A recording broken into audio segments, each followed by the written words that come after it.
Hey everyone, in this tutorial I'll be showing you how to download Microsoft Visual Basic 2008 and how to create your very first web browser using that program. Now this is basically a scripting program and you don't need any programming experience at all. So let's just go over to Google and type in Microsoft Visual Basic Express 2008. Search that and it should be the first link. If not, go to the Microsoft website /express/VB. Click on that link. Just give it a second to load. You should be presented with their home page. Now let's just scroll down a bit. They give you a basic overview. You can read this if you want. And it's not all scripting. It actually has a visual side to it, hence the name Visual Basic. So you can actually see what you're doing. It's really simple. So let's click download now.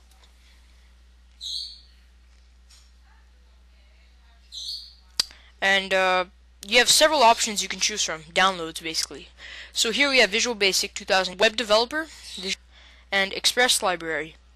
Now if you want all the above, you can download Microsoft Visual Studio, which is an ISO image in which you can burn to a CD using ISO Burner or any other program you have. But right now we're just going to do Visual Basic, choose your language, download, and we're pretty much done. So let's go ahead and open up Visual Basic. So once you open it, you have a start page. I closed this right now. And I'd highly suggest you register it. Just go over to Help, Register Product, and they give you the key for free on the Microsoft website. So now, to make your own web browser, click on the New Project, and discard my old one here, and just wait for it to open up. Okay, make sure it's a Windows Forms application, and you can name it whatever you want. Let's say Web Browser. Hit enter, or OK, whatever you want. And once it loads up, you'll have a Form 1, which is the box you'll be working in. Expand it so it's about that size, which is fairly good. And let's just go over some basic things here. Here's your toolbox. By default, you won't have this. So you have to go to View, Toolbox. And on default, it's set as Auto Hide, so you have to go over here and click the little thumbnail, or thumbtack, whatever you want to call it, so you can lock it in.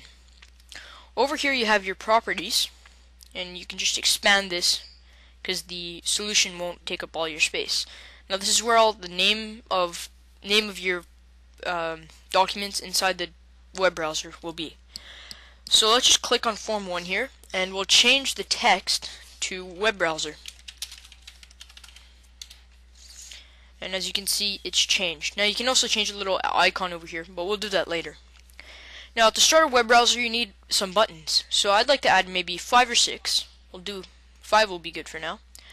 3. Okay. So you can place them wherever you want. We'll reposition them after. Let's go ahead and add a text box. Just drag that in. And a web browser. Now don't drag that in. Just click on it once and then make a little box with it because we'll resize that after. Now let's go to the properties of these buttons, what I'll be talking about over here. So click on button 1 just once, and down here where the text is, let's change button 1 to Go. Hit enter, and as you can see button 1 is changed. Let's go over to button 2, we'll call it Home. Button 3 will be Stop, and you don't have to the button 3 doesn't have to be stopped. It could be button 4, button 5. It really does not matter. Button 4 will be forward, and button 5 will be back. Okay. Now before we reposition this, I'm going to show you something pretty interesting. Scroll down on your toolbox here, and go to the Menus and Toolbars section, and drag in a menu strip. Right there. A menu strip is basically File, Edit, View, with little sub-options at the bottom here.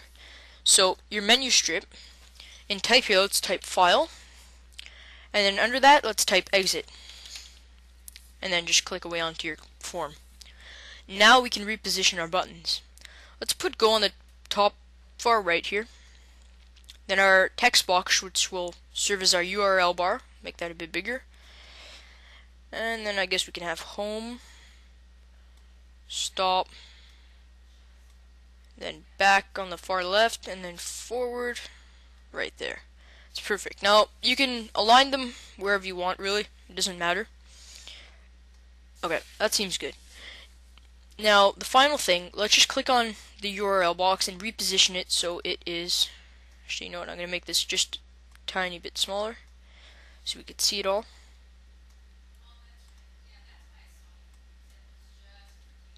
Okay, so let's just reposition the web browser so it, looks like a real one, and fill up the whole gray area here. Scroll all the way to the left here, put this a bit down. Here we go. And click on it once, and in the properties it says URL. So this is going to be the page that it starts on. So let's do google.com. And it automatically converts it to HTTP google.com. Now let's get into the scripting part. Double click on Go, and a new tab right here, form1.vb, should open up. Now this is actually simpler than you think it is. Let's start off with web browser 1.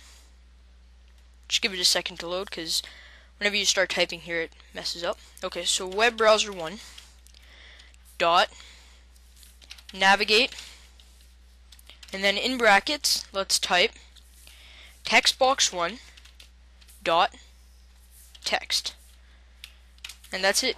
Hit enter, and let's go back to the design. So our go button is working. Let's go over to home, double click on that, and there's two scripts you can do here. I'll start off with the first one, browser1 dot go home. Hit enter. Now there's another one. This one actually goes to the home page of your default browser, and I'm not sure about the other one where you could set it to a default one. Anyways, let's go back to our design. Home button's working. Let's go over to stop. It's going to be the same sort of concept, web browser 1 and then stop. That's done. Go back to the design. Forward. Let's go web browser 1 dot go forward. Hit enter. Forward button's working. Let's go to back. It's the same concept as the forward button. It's web browser 1. Web browser 1 dot go back. Hit enter. And all these buttons are working right now. Congratulations, you've basically made either your first script, or if you're an advanced user, well, that's self-explanatory. Now remember the menu strip up here? Let's go to File and then double click on Exit. And it's the simplest code of all, just end.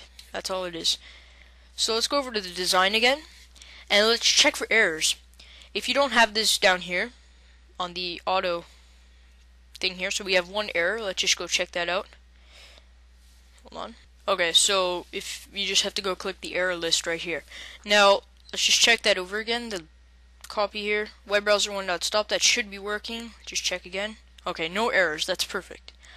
Now let's compile it and debug it to see if it works. Click on the play button up here, and if there's no bugs, it work. And there we go. It's opened up and we're good to go. So let's try it out.